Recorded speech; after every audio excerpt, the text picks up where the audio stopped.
Primeiramente, eu queria agradecer a presença aqui das doutoras Lara e Letícia, que disponibilizaram a vir aqui no Conselho, a falar um pouco sobre saúde para a gente. Agradecer também ao presidente do Conselho, né, o Eduardo Martins, que pensou nessa ação para a gente convidar vocês para trazer aqui, para dar uma palavra aos funcionários e para os funcionários. Né? Agora eu vou passar a palavra para o presidente para fazer a apresentação e a abertura do evento.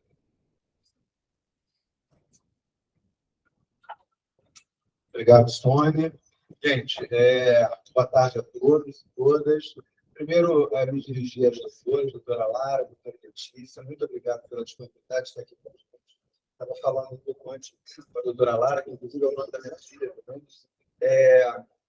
Estava falando com a doutora Lara que, apesar de ser aí o último dia, quase o último mês, mas a gente fez questão de não deixar passar mês sem fazer esse movimento pela saúde da mulher, especialmente aí a prevenção do câncer de mama.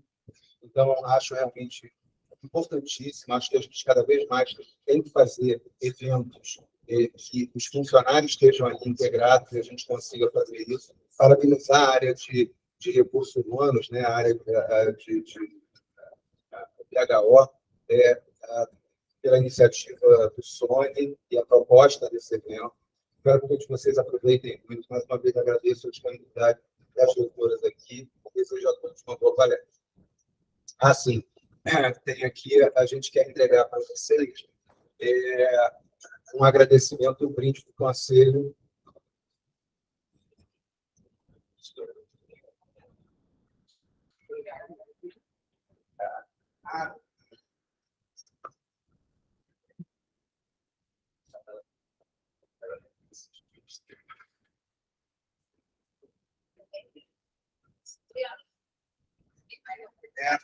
Fala na frente, por favor, não vai conseguir. Vamos fazer o seguinte, vou fazer uma foto com as duas logo. Tá. Tá.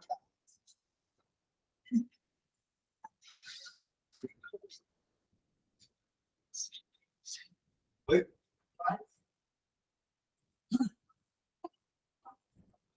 Muito bem. Gente, boa palestra para vocês.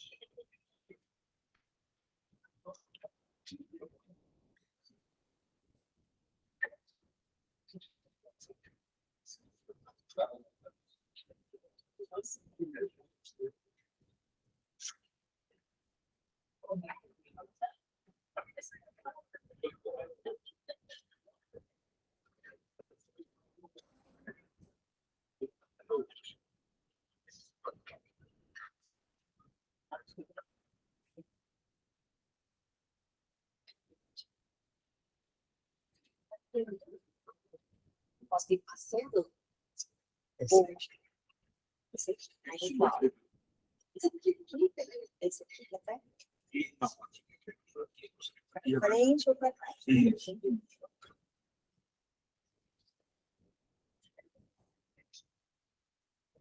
Então, boa tarde a todos. Me apresentar um pouquinho antes de começar a palestra. Eu me chamo Lara Castro, sou graduada em Medicina pela Estadual do Amazonas, fiz residência em Ginecologia e Obstetrícia na Estadual do Amazonas. Posteriormente, eu fiz pós-graduação em Ginecologia Endócrina em São Paulo e atuo agora aqui no Rio de Janeiro há 3 anos, tá?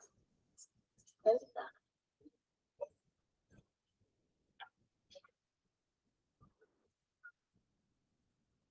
Tá.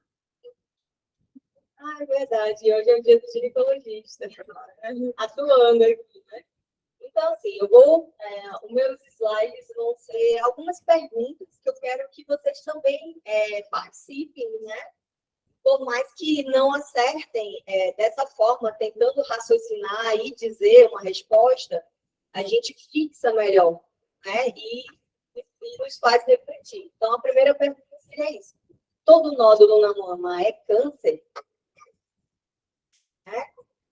Então, em todo nódulo é câncer. Na verdade, a grande maioria são lesões benignas, tá? Então, se durante o exame de rotina de vocês apresentarem um nódulo, não se apavorem, né? Aguardam o resultado com a explicação do seu ginecologista. Então, a grande maioria são lesões benignas, né? Então, nós temos o cisto, né, que é uma lesão de conteúdo líquido, tá? Então, ele é muito comum com o passar da idade, ele pode desaparecer, né, espontaneamente, às vezes pode mudar, dependendo da fase do ciclo menstrual que a paciente fez o exame, tá bom? Ele não precisa de acompanhamento, né, quando aparece um cisto, então tem que saber diferenciar, eu tenho um cisto que é líquido, é um nódulo que é sólido. Então, o cisto não precisa acompanhar, né, mantém a rotina anual. Então, alguns exemplos de nódulos benignos mais comuns, porque são muitos, né? Então, o mais comum deles é o fibroadenoma, tá bom? Então, mais de 25% dos nódulos benignos são fibroadenoma. Às vezes pode ser um nódulo de gordura, né, o linfoma, e às vezes também pode ser um linfonodo intramamário, né? Então, o linfonodo é um glândulozinho que a gente tem em diversas partes do corpo, que ele é responsável pela produção de nossas células de defesa, e nós também possuímos esses linfonodos intramamários, tá? Então, afinal, o que seria um câncer de mama? Então, qual é a diferença de um nódulo, né? Um nódulo benigno para um câncer de mama? Tem como clicar para aparecer a imagem? O videozinho aqui. Então, o câncer, ele é uma proliferação desordenada de células com risco de metástase. Então, ele se prolifera, e aí pode acontecer esse risco de invadir algum vaso sanguíneo, e metástase é isso, né? As células cancerígenas invadem a corrente sanguínea e, por conta disso, elas podem atingir outros órgãos, né, dando novos focos de câncer. Então, essa seria a definição. E câncer de mama acomete apenas mulheres? Não. Né? Então, aqui nós temos a presença de vários homens, e isso é muito bom, né, para estimular a informação, o conhecimento, e também ele propagar essa informação dentro do lar dele, né? A mulher está sempre muito preocupada com a saúde de todos, da família, não é verdade? Então, a resposta é não, tá bom? Ele inclusive, é o câncer mais frequente desde 2020. Então, é o câncer mais frequente no mundo, somando ambos os sexos. Então, é o câncer mais frequente. Só que os homens acometem apenas 1%, né? Apesar de ser muito pouco, 1%, geralmente o diagnóstico é tardio. E isso é algo que a gente tem que tentar mudar, né? Porque como não tem essas políticas, né, de rastreio, digamos assim, para câncer de mama masculino, então, às vezes, o diagnóstico é tardio, e a gente sabe que a sobrevida, o tratamento está diretamente relacionado ao diagnóstico precoce, né? Então, um pouco do câncer de mama no mundo. Então, o câncer de mama no mundo é o câncer mais diagnosticado. 1% paciente, 1% É 1% dos homens, 1% dos diagnósticos de câncer. Então, é o câncer mais diagnosticado no mundo, é a principal causa de morte por câncer em mulheres, e esse dado aqui de 2020, né, estima-se que 2,3 milhões de novos casos, né, só em 2020, tá? E 984 mil óbitos. Já no Brasil, é a segunda neoplasia mais diagnosticada, atrás só pelo câncer de pele, mas é a quarta posição em mortalidade por câncer, né, de ambos os sexos. Então, ela atinge a quarta posição, e a primeira causa de morte por câncer em mulheres, e a incidência de mais de 88 mil e mais de 20 mil mortes, né, no ano de 2020.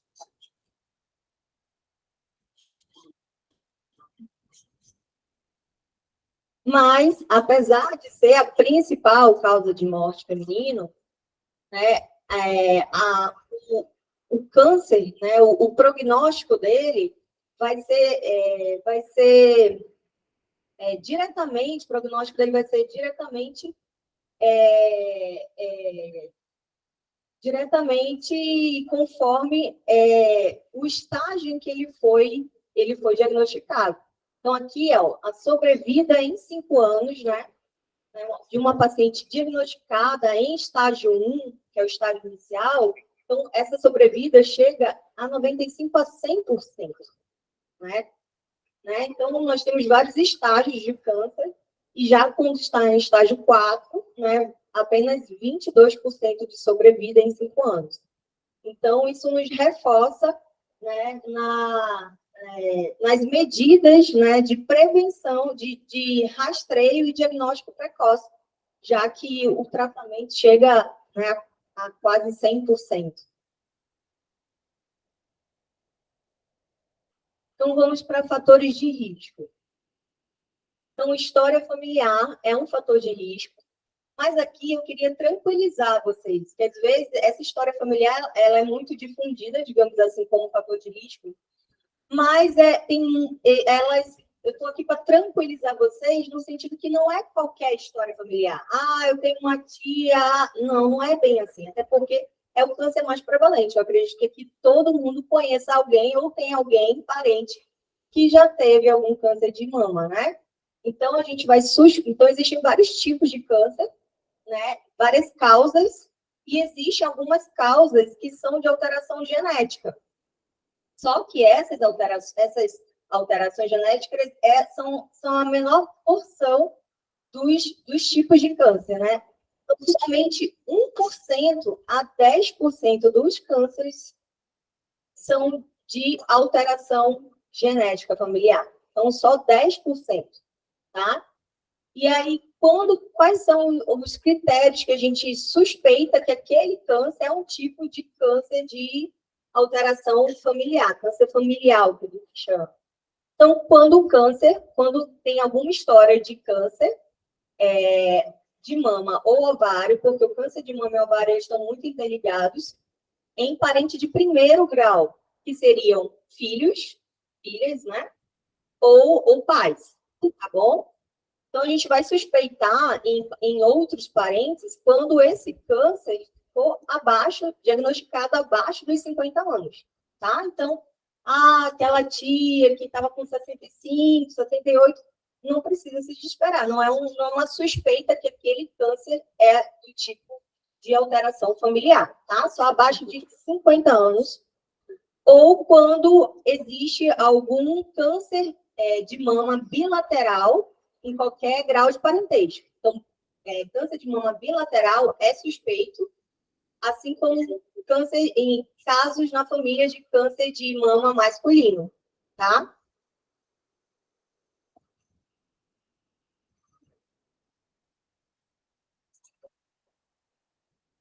Então, a idade, na verdade, é a principal fator de risco para câncer.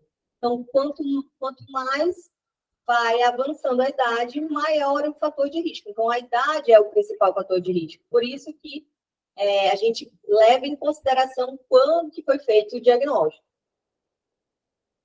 E por conta disso, né, pela idade que se começam os rastreamentos, os exames de rastreio de câncer, não só de mama, né, mas outros tipos de câncer conforme a idade que vão surgindo o rastreio. Então, outros fatores de risco. Então, se a história familiar só equivale a 10%, no máximo 15%, então o restante todo são fatores modificáveis, né? Então, o cigarro, tá? Então, o cigarro, ele não está relacionado apenas a câncer de boca, de pulmão, entendeu? Então, a obesidade, tá? Então, a obesidade, 30% dos cânceres são causados por conta da obesidade. o sedentarismo, né? Então, não é porque não está sobrepeso, mas é sedentária e magra que significa que está segura, né? Ingesta de álcool e relacionados ao tempo de exposição de estrogênio, né? Então, o que seria isso? Paciente que teve a menarca, que é a primeira menstruação feminina, em idade muito nova, antes dos 12, né? Ou então a paciente que teve uma menopausa tardia, ou seja, menstruou até bem depois dos 50 anos. Paciente que teve a primeira gestação em idade mais avançada. Então, quando a paciente fica grávida, né, ela inibe um pouco esse hormônio feminino, estrogênio, né? Então, dessa forma, né, se ela engravidar muito tarde, ela está deixando de se proteger. Então, entrando também como um fator de risco. Outro fator de risco seria nuliparidade, né? Então, não engravidar seria um fator de risco, e aleitamento materno por pouco tempo. Então, amamentar protege a mulher contra o câncer de mama. Então, nuliparidade, baixa paridade, né? Então, hoje em dia, geralmente é um filho, no máximo 2, então isso também ajuda. São esses. Então, falando um pouco sobre rastreamento e diagnóstico. O autoexame, ele seria um exame de rastreio? Então, ele não é, gente, tá? Isso que é importante. Então, o autoexame, ele não entra como um exame de rastreamento de câncer, tá? Inclusive, algumas sociedades até não incentivam isso, tá? Porque gera até uma certa ansiedade nas pacientes, né? Ele é pouco sensível ao nosso tato. É claro que, dessa forma, mesmo não sendo... o que eles querem dizer? Que se fizer o autoexame, não significa que não tenha que fazer o exame de mamografia, que é o exame de rotina. Então, ele não é um autoexame. É claro que, mesmo ele não sendo um exame de rastreio para detecção de câncer de mama, não significa que a gente não possa se conhecer, né? Então, como seria, mais ou menos, essa forma desse autoexame, né? Então, o ideal era ir para a frente do espelho, se olhar. Então, a paciente que não conhece o seu corpo, ou não tem o hábito de olhar o seu corpo, às vezes pode surgir alterações e que ela não percebe, né? Então, a melhor forma é se olhando no espelho, pode colocar as mãos na cintura, tracionar um pouco os ombros para frente, para trás, levantar bem as mãos, porque dessa forma, se surgir algum nódulo, pode ter algum abaulamento que só é melhor visível com os movimentos dos braços. Então a gente identifica, olhando, se tem algum abaulamento, alguma retração. Então, às vezes, o mamilo ele fica retraído, assim, para dentro, isso pode ser um sinal. É claro que se a paciente sempre teve o mamilo dessa forma, não vai ser uma suspeita, né? Mas é algo que você se observa e depois começa a perceber que há uma retração do mamilo, tem que ser avaliado, né? Coloração da mama, às vezes a mama começa a ficar hiperemiada, avermelhada ou edemaciada, né? Então, um sinal suspeito de alteração da mama é um edema que a gente chama de casca de laranja. Então, vocês já observaram que a laranja não tem vários pontinhos, assim, pequenininhos? E dessa mesma forma fica a mama quando está edemaciada. Então, ela fica com vários pontinhos, né? Então, nem sempre a gente consegue palpar e sentir o nódulo, e às vezes tem essas outras alterações, assim como descarga papilar. Então, a mama, né, ao você pressionar os mamilos, pode sair um líquido, mas é claro que não é qualquer líquido que a gente vai suspeitar, meu Deus, não. Geralmente, algum líquido, não o clarinho, não o amarelado, não seria esse, tá? Seria algo saindo do mamilo uma cor de água de rocha, que a gente chama meio acastanhado, ou sanguinolento, tá? Tá. E a palpação. Então, a palpação seria interessante, né, fazer no banho, né? Porque fica deslizando da melhor forma, e aí você consegue e tenta fazer toda a varredura da mama, todas as áreas, tá? E uma outra forma ainda melhor para complementar esse cuidado é deitando, né? Então, você deitando, colocando um lado da mão atrás da cabeça e com a outra mão palpando, tá? Mas ratificando, né, que isso não vai impedir de que você tenha que deixar de fazer a mamografia, que é o exame de rastreio, tá, gente? Então, muitas mulheres se queixam porque é um exame doloroso, mas ele é o melhor exame. Ele consegue identificar lesões antes mesmo de elas formarem nódulos, às vezes, né? A gente chama de microcalcificações. Então, o ultrassom, ele não é um exame de rastreio, né? Então, ele vai ser um exame complementar à mamografia, tá? Então, a mamografia que é o exame de rastreio, tá? O ultrassom seria apenas para complementar.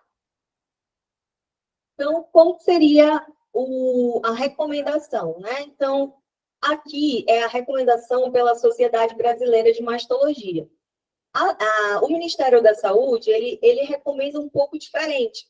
E essas mudanças, essas diferenças, é porque o câncer de mama ele é muito heterogêneo, ele se comporta de várias formas. Então, às vezes, tem uma divergência assim, de diretrizes, tá? Então, pela Sociedade de Mastologia, é a partir de 40 anos. Então, 40 anos, começar o exame de forma anual. Então, todo ano, tá?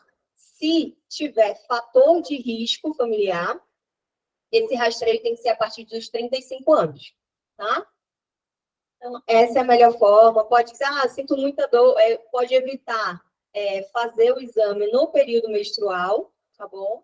Pode também tomar um analgésico, sim, antes não tem nenhum problema, entendeu? Uma dipirona, paracetamol, para ficar um pouco mais aliviado no exame. Mas eu sempre digo que, isso dói, mas não diagnosticar um câncer precocemente, né, dói muito mais.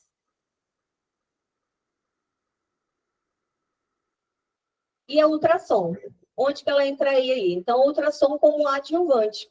Então, existe algumas características. Então, por que a gente não faz esse rastreio justamente antes dos 40? Porque a mama ela tem uma densidade.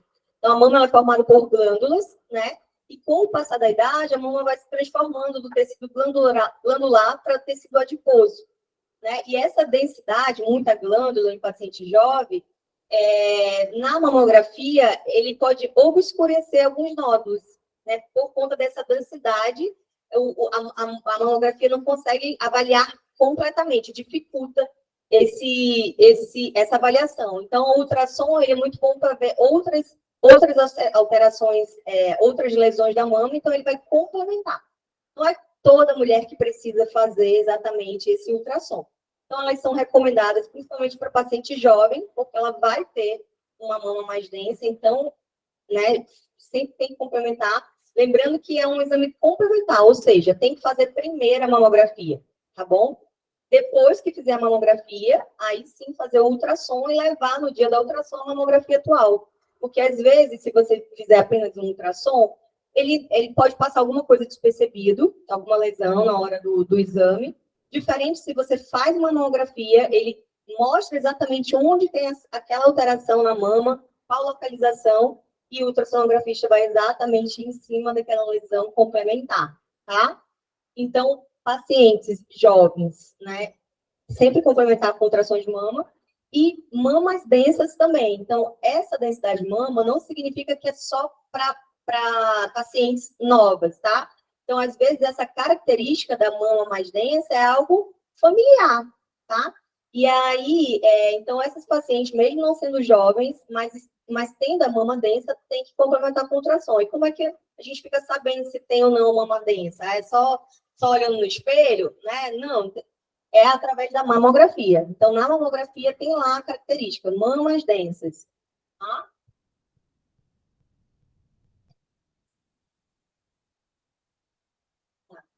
Então, voltando aqui, em relação ao tempo, né? Então, eu convido vocês, né, para fazer uma tarefa para casa, né? Estou passando uma tarefa para casa de vocês, de quando vocês chegarem lá, procurarem a última mamografia que vocês fizeram e olharem a data, né? Então, é muito importante não se perder nessa data, tá?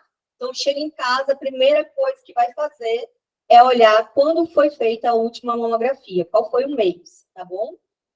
E o ideal é fazer de uma forma assim, regular, que facilita, né? Não se perder nesse tempo, porque o tempo passa tão rápido, é você escolher um período, todo ano, de você fazer seus exames de rotina. Então, poderia ser, por exemplo, todo outubro. Então, você não ia ficar perdida tanto nesse tempo de quando que foi a sua última mamografia. Então, uma sugestão seria todo outubro, ou todo mês do seu aniversário, todo mês, né? Todo ano no mês do seu aniversário, tá? Então, essa é a primeira tarefinha de vocês, tá bom?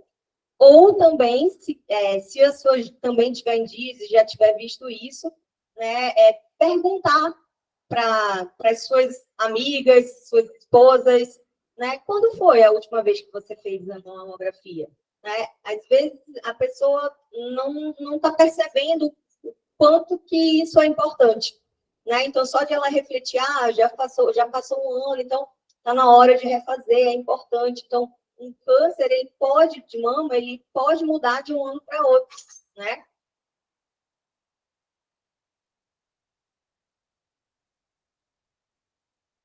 E aqui um pouquinho falando da classificação BIHARTS, que, né, a gente é o resultado do laudo, né? Sempre vem BIHARTS 0, BIHARTS 1. O que é isso, doutora? Tá? Então, essa é uma classificação dos sinais radiográficos da mama, né? E através deles, né, tem uma classificação e a gente vai se baseando em quando aquelas imagens são suspeitas ou não pelo valor do BIHATS. Então, o valor número 1, quando diz lá BIHATS 1, é que é normal, não tem nenhuma alteração e está tudo bem. O BIHATS 2 é quando se encontra alguma alteração, mas aquela alteração é benigna. Por exemplo, um cisto, um lipoma, como eu falei anteriormente. Então, é algo que a gente sabe que é benigno e isso não vai mudar o tempo de rastreio, continuar uma vez no ano.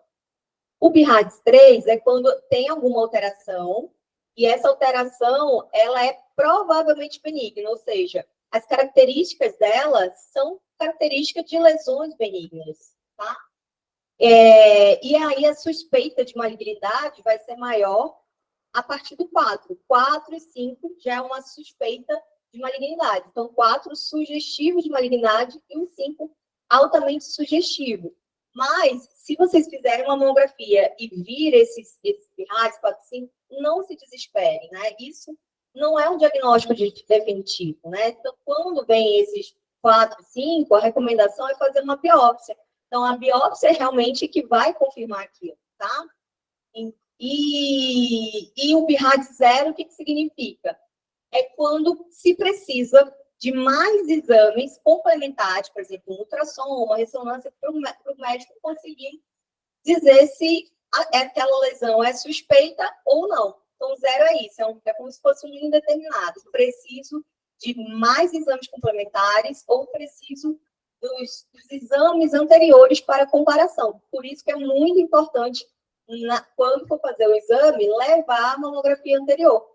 Porque às vezes não leva, aí tem uma lesão lá que o médico não sabe se é antiga, e aí ele coloca 0, aí é aquela preocupação, entendeu?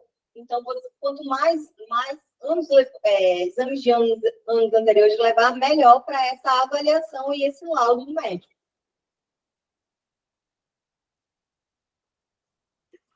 Tá, aqui eu escrevi, né, para melhorarmos a saúde, precisamos de metas. Por quê, gente? Porque, assim, saúde, de um modo geral, não é uma coisa que cai do céu e pronto. né? E geralmente quem tem saúde tem acesso à informação, né? E o ideal para a gente mudar ou melhorar os nossos hábitos é a gente colocar metas, tá? Então, eu estou aqui sugerindo para vocês colocarem metas, né? Então, aqui é uma sigla em inglês, SMART, né? Que é uma forma de a gente colocar metas para a gente. O ideal é vocês tentarem fazer isso para essa semana, digamos assim. Mesmo que essas metas sejam pequenas, mas o ideal é que elas sejam alcançadas. Então, específico, por exemplo, a gente sabe que o cigarro aumenta o risco, né? O sedentarismo aumenta o risco, a obesidade aumenta o risco. Então, como é que eu vou fazer para mudar esse risco, né? Então, uma sugestão que eu coloco para meus pacientes, por exemplo, que fumam, e aí eu pergunto, quantos cigarros você fuma? Ah, fumo uma carteira de cigarro por dia. Eu falei, tá, uma carteira, ou então uma carteira dura dois dias, né? Uma carteira 2 dias é mais ou menos 10 cigarros por dia. Ok, então vamos tentar colocar uma meta? Então, a partir de agora, você vai fumar no máximo 10 dias. Eu nem digo para parar de vez, assim, porque a chance disso acontecer vai ser menor. E o mais importante não é a velocidade, é o caminho que cada uma está indo, né? Então, vamos estipular de você agora, no máximo, fumar 10. Né? Então, a gente estipula algo específico, né? E aí, depois disso, a gente coloca, não, agora vai ser 9 cigarros, né? Aí, mensurável, né? Então, vai ser 9 cigarros agora, né? Atingível. Você consegue fumar só 9? Então, essa meta você tem que estipular, porque tem que ser alcançável. Então, é uma meta que só você pode estipular para conseguir, né? Então, essa meta tem que ser alcançável, né? Ela tem que ter um tempo específico, né? Então, falar, a partir dessa semana, eu vou começar a fumar apenas 9 cigarros e vou ficar assim por 3 semanas. E vai diminuindo. Mesma coisa em relação ao sedentarismo, né? Então, para que deixar para depois, né? Então, por que não começar hoje? Se você consegue chegar em casa, né, mais cedo, por exemplo, então eu vou fazer uma caminhada de 20 minutos. Melhor que nada, já deu o primeiro passo, né? Ou no fim de semana, né? E aí estipular uma meta. Então a gente tem que tentar fazer isso, senão, né, a gente é difícil alcançar essa saúde. Aqui, aproveitando, falando sobre um outro assunto, mas de um modo de saúde feminina de modo geral, né? Que a gente tinha muita dúvida, tem muita dúvida em relação a isso. Então, a pergunta é, reposição hormonal e câncer de mama. Ainda existe essa correlação?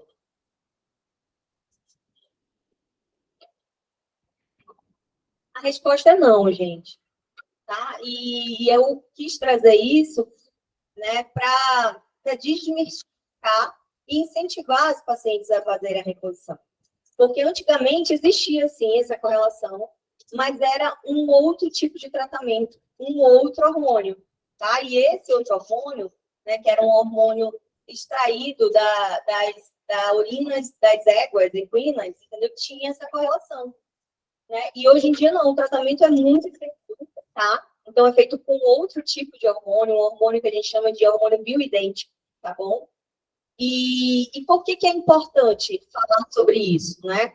Porque a intenção da gente fazer uma reposição hormonal na menopausa não é só para a qualidade de vida da paciente, que é muito importante, mas é principalmente para a prevenção de infarto e osteoporose. Então, a falta do nosso hormônio faz a gente perder osso e aumentar o risco cardíaco também, porque a gente, sem o nosso hormônio, né, com a diminuição do hormônio, a gente vai acumulando gordura nas vísceras, ganhando peso, entendeu? E isso aumenta o risco cardíaco, tá? Então, as pacientes, elas ficam com sem a informação, ficam com receio de fazer reposição, por medo de uma lesão na mama que ninguém sabe se vai acontecer, e deixam de tratar uma doença que é a mais letal e a mais frequente, que é o infarto. Entendeu, gente? E lembrando, assim, a reposição, ela não vai tirar o risco habitual da paciente ter um câncer de mama, né? Então, a paciente não faz reposição, mas ela mesmo assim continua fazendo os exames anualmente. Então, fazer um tratamento de reposição não vai tirar o risco dela de surgir um câncer, né? Então, é importante falar isso, mas não vai aumentar esse risco habitual dela, tá? E, além disso, quem faz reposição, ela tem que ficar uma vez no ano com todos esses exames certinho, né? Senão a gente não continua o tratamento que é de uma forma anual. E a paciente que faz reposição e está anualmente no médico, né, se algum dia surgir alguma lesão, vai ser inicial. Então, vocês lembram que e o diagnóstico vai ser precoce, diferente de alguém que não está fazendo reposição, não está cuidando da saúde, passa mais de 2 anos sem fazer um exame, e aí é diagnosticado, entendeu? Tá? O que mais aqui? Ah, tá.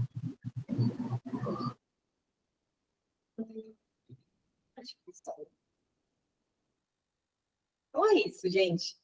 Se amem e se cuidem.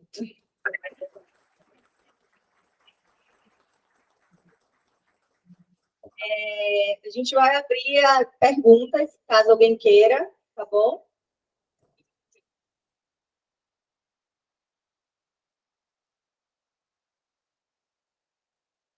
Em primeiro lugar, eu queria... Posso falar?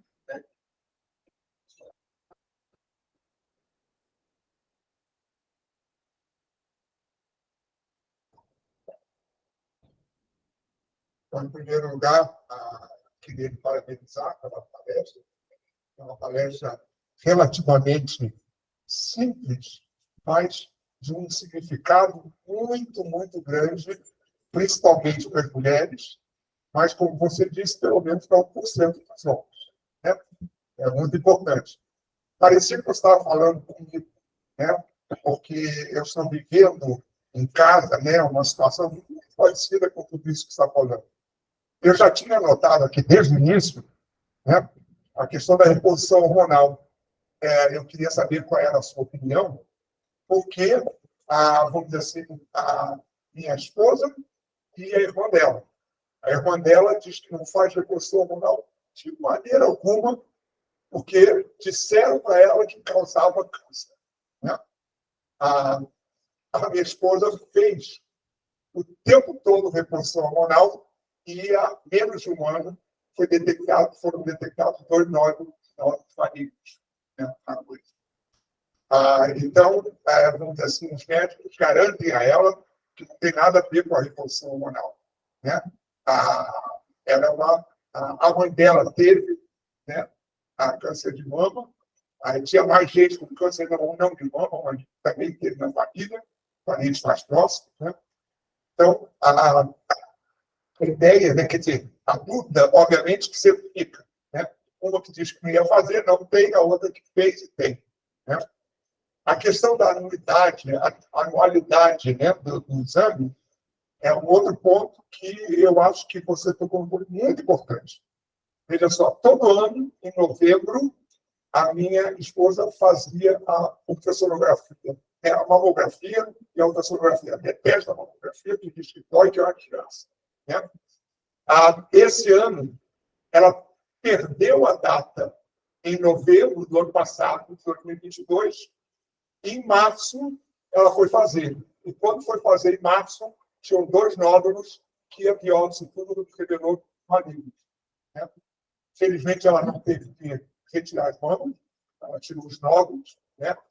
Mas estava passando por um tratamento que não é brincadeira. Né? Começa com quem faz quimioterapia, radioterapia, imunoterapia.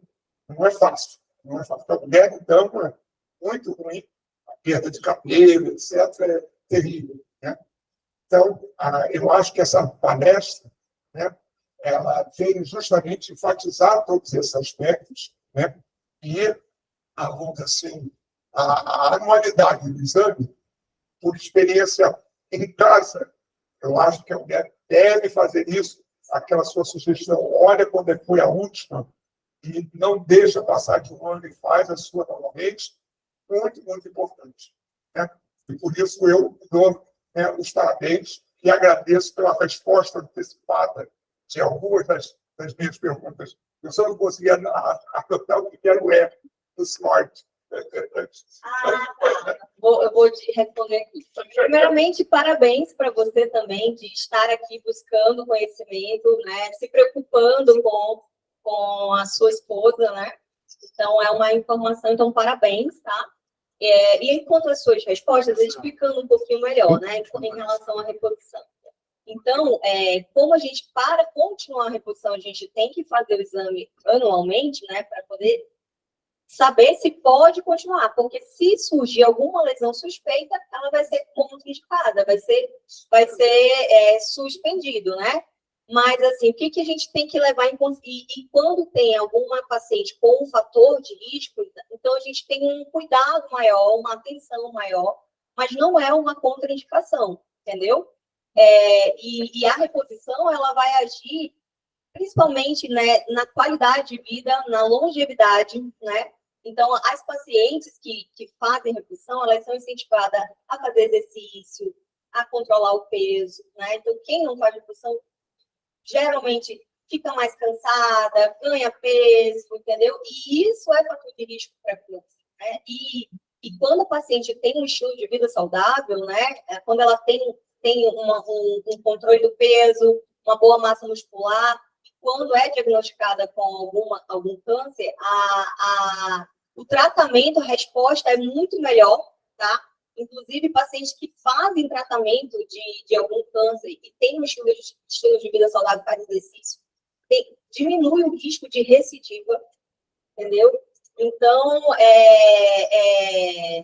vale a pena, né? Vale a pena porque, na verdade, a gente viver é um risco, digamos assim, né? A gente vai escolhendo os riscos, o que deixa e o que deixa de fazer, e não fazer reposição é mais arriscado para a saúde e vida da mulher do que fazer, entendeu? Né? Então, é a principal causa de morte. Poxa, inclusive o SUS, ele gasta mais dinheiro com tratamento de osteoporose, né, do que tratamento de câncer de mama. Né? Então, parece muito distante isso. Então, é importante a gente incentivar, tá?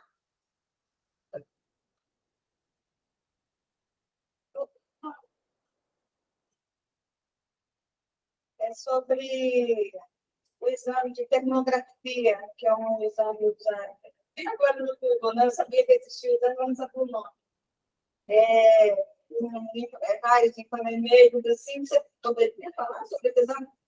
Isso, existem outros exames que complementam aquele diagnóstico, né? Então, assim, hoje em dia, a intenção do tratamento digamos, fazer o tratamento com... Antigamente, o tratamento era muito mutilante, já se indicava uma mastectomia radical. Hoje em dia, a gente tenta preservar a mama de uma maneira, da melhor maneira possível. E a gente percebeu que dependendo de cada caso, claro, né?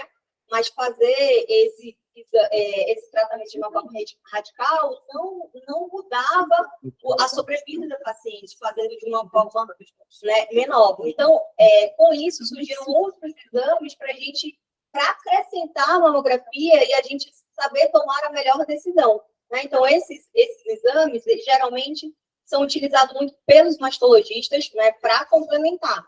Mas ele não é um exame de rastreio, né? Então, o que é rastreio, quando a gente fala assim, essa definição da população? Não estou sentindo nada e eu tenho que fazer todo ano, né? Então, é diferente. Então, esse exame ele não vai entrar como rastreio, ele pode ser um complementar quando se tem uma dúvida, uma suspeita, tá bom?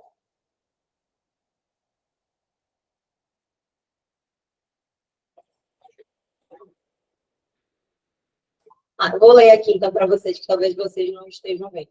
Sobre os óleos essenciais, por que os médicos não recomendam para auxiliar a regulação hormonal?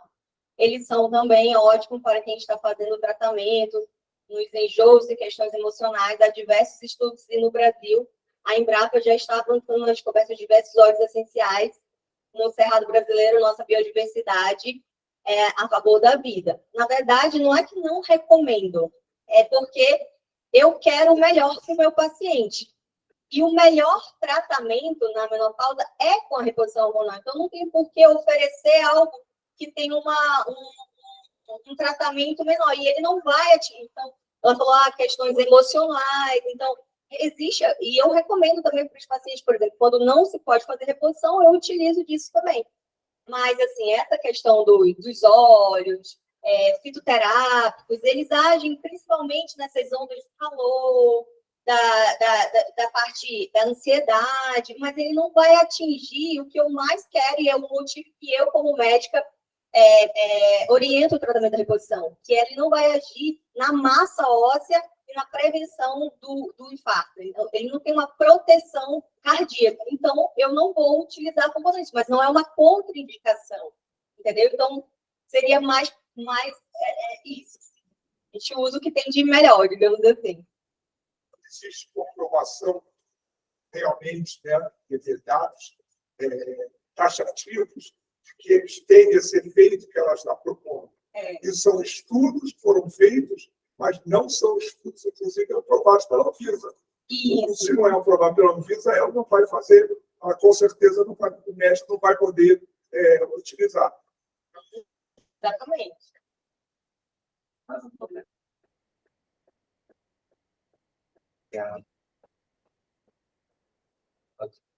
Mais uma vez, obrigado, Lara. Agora a gente vai passar para a próxima, a doutora Letícia.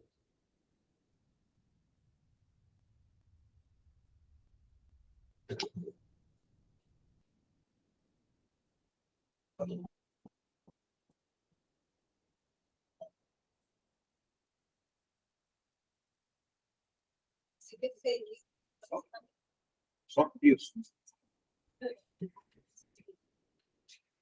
Aí. Boa tarde.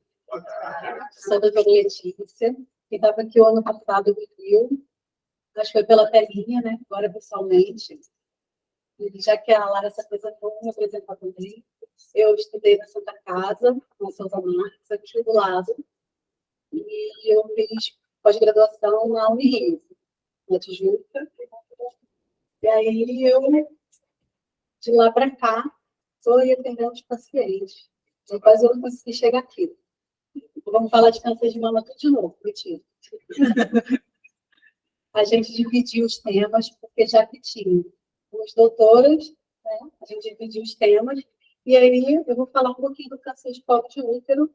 Então, a sessão tortura começa com a mamografia, e agora vai terminar com o preventivo.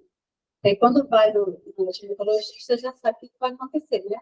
Preventivo, mamografia. Aí, sobre o câncer de colo de útero, nós temos o câncer de pele. Então, o câncer de pele é o mais diagnosticado de todos. Tá? E aí, depois de pele, geralmente não melanoma, ele é mais diagnosticado, ele é o mais notificado, porque às vezes, a maioria das vezes, o dermatologista, olhando a pinta, ele não consegue dizer se é câncer ou não. Então, normalmente, o dermato faz a biópsia, até demais, às vezes, lesões que não são cânceres, mas eles acabam notificando um pouco mais para a gente. Então, ele vai ser sempre o primeiro. E depois o de mama e depois o de colo de útero. Então, ele é o terceiro mais frequente entre as mulheres. E depois, já foi... Ih, eu estou ficando errado. Por isso que o diagnóstico precoce, a gente repete muito isso é muito repetitivo. Diagnóstico precoce, no início, para todas as doenças, não só para o câncer. Então, para todas as doenças, permite que o tratamento seja feito rapidamente. Impede que a doença se espalhe e, assim, aumenta as chances de cura para a maioria das doenças. O câncer, ele é o que mais assusta, mas para todos. Diabetes, hipertensão, dislipidemias, colesterol alto, triglicerídeo alto, para todas as doenças.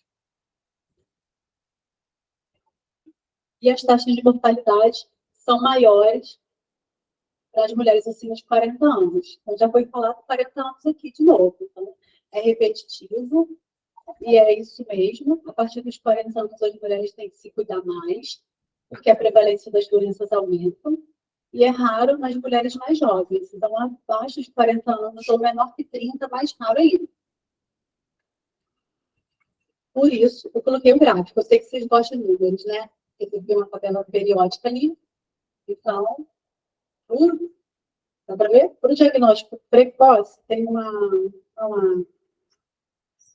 legenda lá embaixo.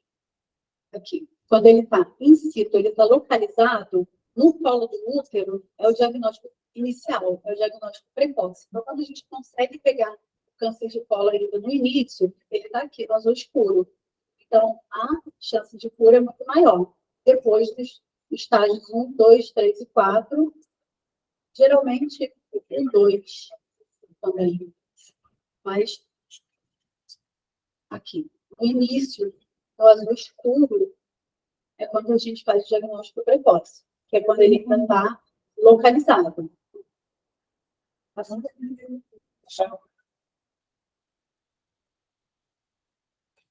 Aqui.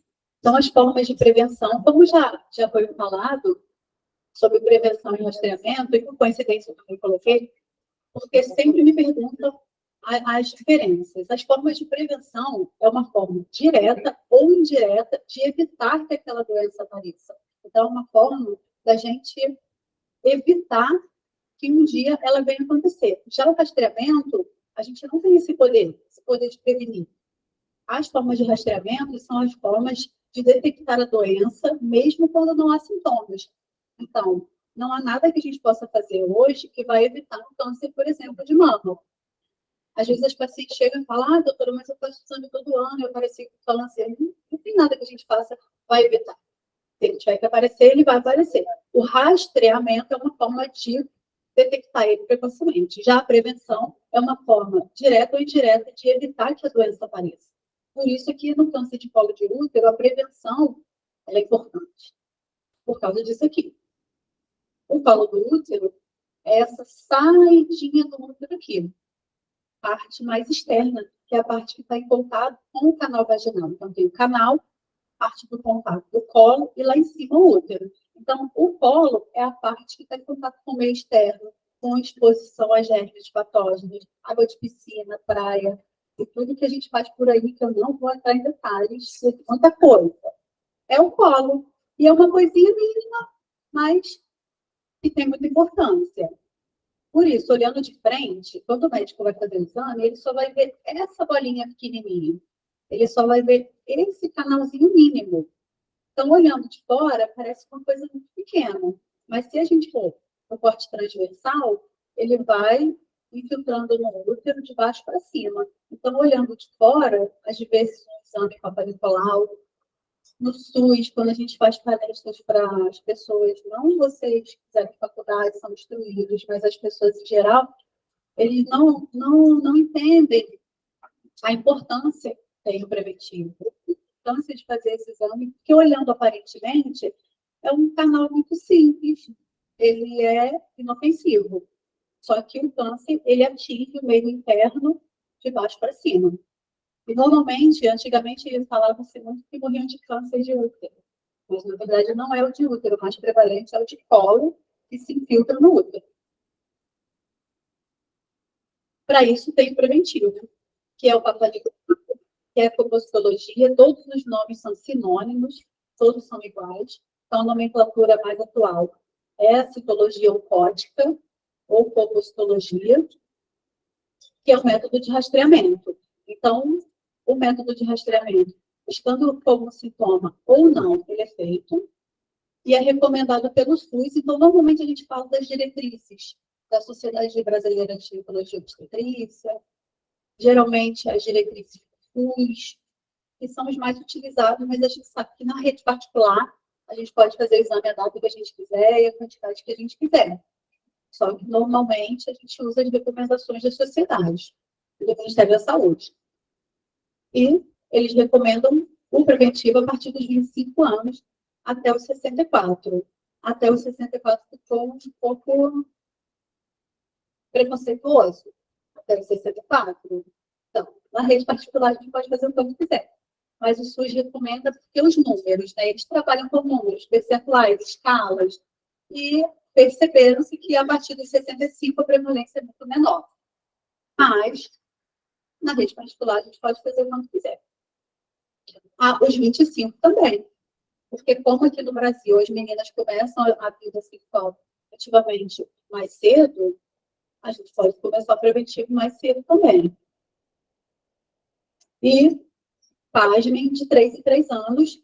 Então, depois de 2 resultados normais, então eu tenho resultado normal 2021, 2022. Então, 2 resultados normais, o SUS garante que pode-se ficar 3 anos sem fazer. Então, a diferença dos valores positivos de rastreio anualmente ou de 3 em 3 anos, para quem já tem 2 preventivos normais, é 0,1 alguma coisa. Então, para eles, na população geral, é mínimo. Então, para eles, 1, 2, 3 anos, os números de rastreio são muito parecidos. Mas, para a gente, toda vida importa. Todas as pessoas são importantes. Então, eu geralmente recomendo todo ano. A gente faz anualmente, já é na rede particular, já é o nosso hábito fazer anualmente com a mamografia também. E o objetivo é a detecção precoce das lesões por HPV. Então, hoje está se falando muito desse vírus, é um vírus que ele é sexualmente transmissível, ele é um vírus que ele tem 138 variantes, se eu não me engano. Então, são vários vírus, como é que eu vou explicar para vocês? Parecidos, primos, da mesma classe, que alguns deles infectam as partes externas genitais da vulva, pequenos lábios, grandes lábios, dentro do canal vaginal também de parede, o colo do útero. Então eles sobem, estão lá para aquele canalzinho que vocês viram na foto, e agora no homem eles infectam e causam lesões por HPV, verrugosas do pênis, às vezes períneo, na mulher também. Já tem estudos de HPV encontrados na boca, por dentistas, dente, garganta, todos os lugares que vocês podem imaginar. Reto, porque é um vírus que gosta da pele, do tecido cutâneo, e alguns deles se infiltram no tecido de mucosas mais finas, como o colo do útero, reto, lá no finalzinho do canal vaginal, né, as zonas de transformação que sai do canal vaginal para o útero. Então, tem uma transformação de tecido externo para o interno. Então, nessa zona de transformação, são células mais sensíveis ao vírus. E já se sabe que o câncer de colo ele está relacionado ao vírus HPV. Então, existe câncer de colo que não seja por HPV? Existe, mas é mínimo. Existe, mas a taxa é mínima. Mais 90% é causado pelo vírus HPV. E aí as lesões iniciais, que são essas lesões que tanto a gente tenta buscar no preventivo, que vem várias siglas, várias nomenclaturas diferentes para o solo preventivo. Tem uns que são bem pequenininhos. Só vem lá, célula cervical presente, satisfatório, negativo. Então, quanto menos palavras eles colocam, melhor, para não confundir, né, e não deixar o paciente desesperado. E, às vezes, vem só as siglas. Então, as siglas são as lesões iniciais. Tem inglês? Estou querendo. Inglês. O laser tem. Tem. Tudo bem. Isso. Então, as células, as infecções, elas são graduadas. Então, as lesões iniciais de alto grau, as lesões de baixo grau, e tem as lesões que são consideradas genéricas, são células atípicas, mas de significado indeterminado, porque eles olham, sabem que tem células diferentes, sabem que tem células inflamatórias, mas eles não conseguem dizer se é câncer ou não. Então, vem várias siglas no preventivo. Isso aqui não quer dizer câncer. Se você colocar no Google, vai aparecer câncer. Vai aparecer que você vai morrer, que é para comprar o Sinatra. Mas não é. São as lesões iniciais pelo vírus, e se não tratar, se torna um câncer de colo. É por isso que sempre que vem essas siglas, eles pedem exames mais aprofundados. Colposcopia, biópsia, e assim vai. Parece que depois do Covid, nem alguns estudos, né, mais recentes apontam, ainda não é um dado, né, 100% comprovado, mas há indícios de que a baixa imunidade pelo vírus do Covid aumentou as infecções, não é que aumentou as infecções por HPV, quem já tinha, quem pegou, pegou. Aumentou a virulência dele, a agressividade dele pela baixa imunidade, mas provavelmente daqui a 2 anos vai sair. E a vacina...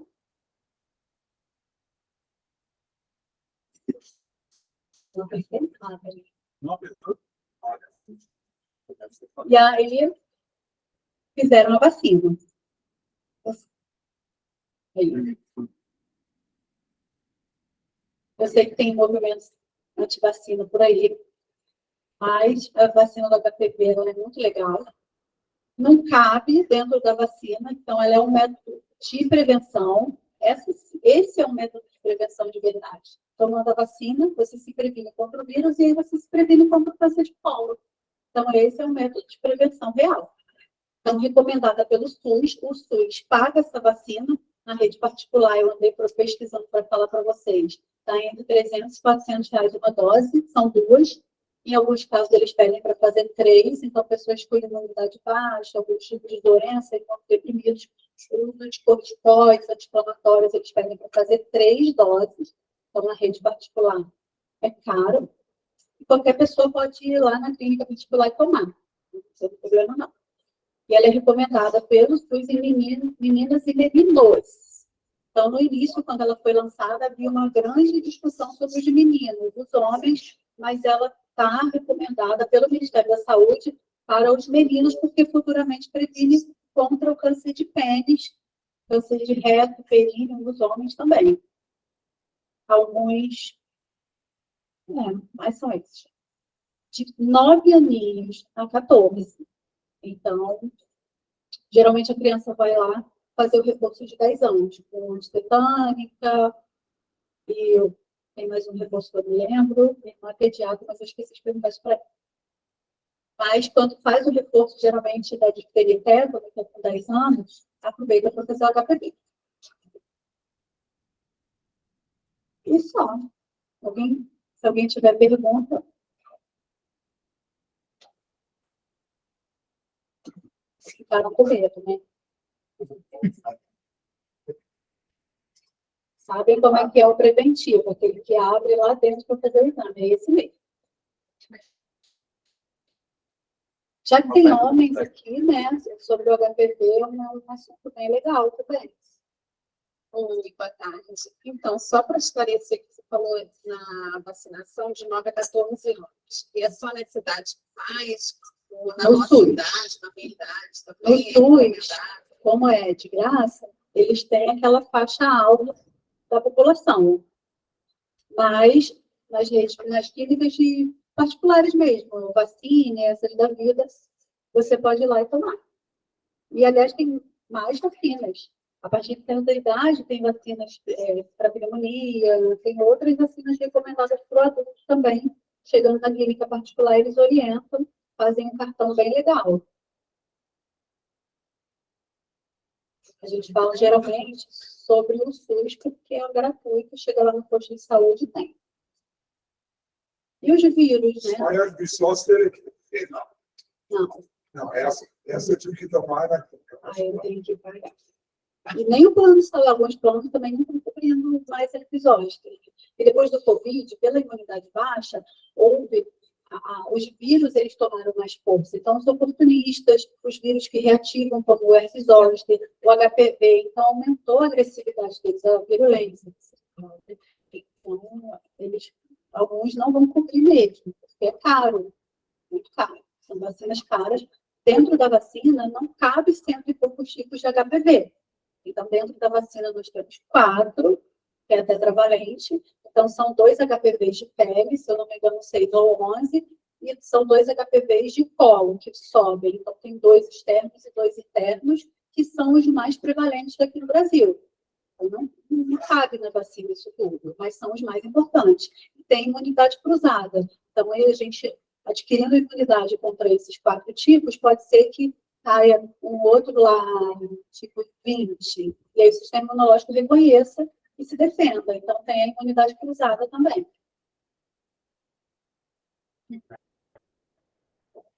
Depois dos 65 anos, faz preventivo ainda? Pode fazer. Depois de 65. desculpa, até 80. Não. As mulheres estão vivendo muito mais, têm uma qualidade de vida maior, uma sobrevida maior, e por conta da reposição hormonal, por conta dos cuidados, nós, né, vivemos um pouquinho mais que os homens, então os exames continuam normalmente. É preconceituoso isso, né? Mas são números. Obrigado, doutor.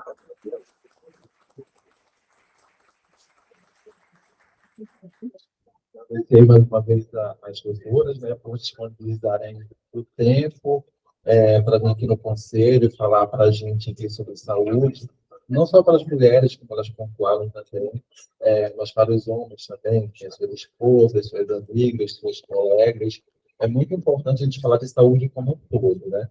Agradecer a todos os funcionários, né, que se disponibilizaram também, vieram, atenderam o chamado, contribuíram para esse evento acontecer, os funcionários se mobilizaram, enfeitaram o auditório, fizeram as lembrancinhas, então, tudo muito bem feito. Queria agradecer a todos que estiveram envolvidos com isso.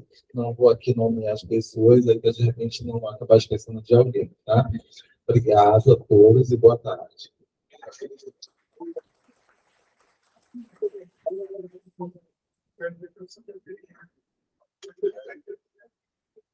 Bom, tem que pegar as lembrancinhas.